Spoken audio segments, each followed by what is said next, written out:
लगभग 3 सालों से रूस और यूक्रेन के बीच युद्ध जारी है और अभी तक इस युद्ध का समाधान नहीं निकल पाया है। इसी बीच रूस के राष्ट्रपति व्लादिमीर पुतिन चीन के दौरे पर गए, चीन से जहां उन्होंने सीधे तौर पर यूक्रेन के राष्ट्रपति जेलेंस्की को चुनौती दी और कहा कि अगर आने वाले समय में आप बात नहीं मानते हैं तो रूस और भी बड़े तरीके से हमला करेगा। और साथ ही अगर बातचीत की बात करें तो पुतिन ने जेलेंस्की को मॉस्को बुलाया है। तो दूसरी तरफ जब चीन की सरजमी से रूसी राष्ट्रपति व्लादिमीर पुतिन जेलेंस्की को यह सीधी और खुली धमकी दे रहे थे, तो अब इसमें ट्रंप की भी एंट्री हो गई है। अमेरिकी राष्ट्रपति डोनाल्ड ट्रंप की एंट्री हो गई है। उन्होंने अब पुतिन को सीधे तौर पर खुली चुनौती दे दी है और ट्रंप ने पुतिन को चेतावनी देते हुए कहा कि आप देखेंगे कि क्या होगा। दरअसल आपको बता दें कि लंबे समय से रूस और यूक्रेन के बीच जो लगातार युद्ध जारी है उसमें अमेरिका की भूमिका बड़ी अहम हो जाती है।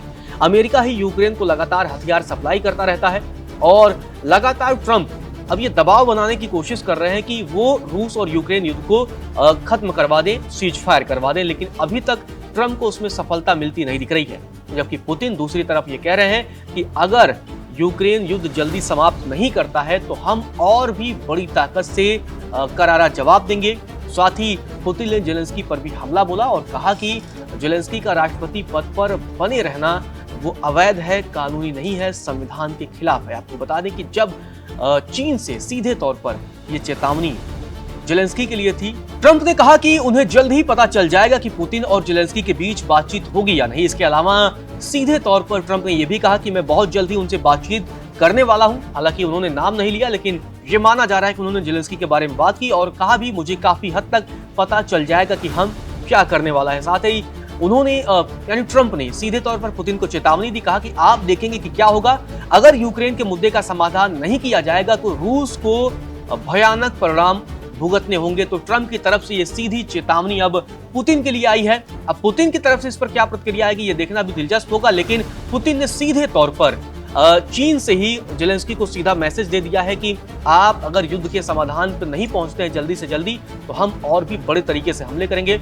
आपको बता दें कि ट्रंप की तरफ से कहा गया, ये ट्रंप की तरफ से इस पूरे मसले पर पुतिन को जवाब दिया गया और ट्रंप की तरफ से पहले बयान क्या आया, उसके बाद पुतिन ने क्या कुछ कहा था वो हम आपको बताएंगे। पहले ट्रंप का ये बयान बताते हैं। ट्रंप ने कहा, मैं बहुत जल्द ही उनसे बातचीत करने वाला हूं और मुझे काफी हद तक पता चल जाएगा कि हम क्या करने जा रहे हैं। राष्ट्रपति पुतिन के लिए मेरे पास कोई संदेश नहीं है, वह जानते हैं कि मैं किस पक्ष में हूं और वह कोई ना कोई फैसला जरूर लेंगे। उनका फैसला जो भी हो, हम या तो उससे खुश होंगे या नाखुश, और अगर हम नाखुश होते हैं तो आप देखेंगे कि चीजें घटित होती हैं। आपको बता दें कि ट्रंप का ये बयान उस समय आया है जब पुतिन ने जेलेंस्की को सीधे तौर पर चेतावनी दी है। आपको बता दें कि चीन से ही ये चेतावनी दी गई है। पुतिन ने चीन यात्रा के अंत के दौरान कहा और इस दौरान रूसी नेता ने सीधे तौर पर कहा कि उन्हें सुरंग के अंत में एक रोशनी दिखाई दे रही है। पुतिन ने रूस और यूक्रेन के बीच जारी युद्ध को रोकने के लिए अमेरिका के प्रयासों को हालांकि उन्होंने ईमानदार बताया है। आपको बता दें कि पुतिन की तरफ से ये सारा बयान सामने आया है और पुतिन ने कहा कि मुझे लगता है कि अगर समझदारी से काम लिया जाए तो इस युद्ध को समाप्त करने के लिए एक स्वीकार्य समाधान पर सहमति बनाना संभव होगा। यही मेरा अनुमान है, खासकर जब हम राष्ट्रपति ट्रंप के नेतृत्व में वर्तमान अमेरिकी प्रशासन के मूड को देख सकते हैं। हम न केवल उनके बयानों को बल्कि इस समाधान को खोजने की उनकी ईमानदार इच्छा को भी देख सकते हैं। यूक्रेन के राष्ट्रपति व्लादिमीर जेलेंस्की अगर बातचीत के लिए मॉस्को आते हैं तो हम उनके साथ बातचीत के लिए तैयार हैं।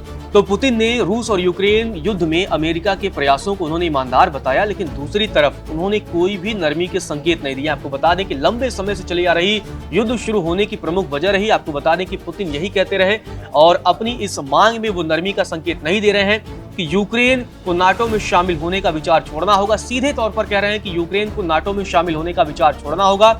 इसके अलावा इस बात में भी छूट का इरादा नहीं जाहिर किया कि पूर्वी यूक्रेन के कब्जा किए गए डोनबास क्षेत्र पर रूस अपना पूर्ण नियंत्रण रखेगा या नहीं। ये सारी बातें आपको बता दें कि पुतिन ने फिर से क्लियर कर दी हैं कि नाटो में शामिल होने की जो मंशा है यूक्रेन को उसे छोड़ना होगा। पुतिन ने यह भी कहा कि यूक्रेन के राष्ट्रपति अगर जेलेंस्की बातचीत के लिए मॉस्को आते हैं तो हम बातचीत के लिए तैयार हैं। हालांकि ये देखना बाकी है कि यह मुलाकात कितनी सार्थक होगी। उन्होंने एक बार फिर दोहराया कि जेलेंस्की का राष्ट्रपति पद पर बने रहना अवैध है। रूस का कहना है कि जेलेंस्की का आधिकारिक कार्यकाल समाप्त हो चुका है और मार्शल लॉ के तहत वहां चलते चुनाव नहीं हुए हैं। वहीं कीव लगातार इन आरोपों को खारिज करता रहा है, लेकिन अब ये बड़ी रोचक जंग कहीं ना कहीं देखने को मिल सकती है, क्योंकि अब पुतिन को ट्रंप की चेतावनी आई है तो दूसरी तरफ पुतिन लगातार जेलेंस्की को चेतावनी दे रहे हैं।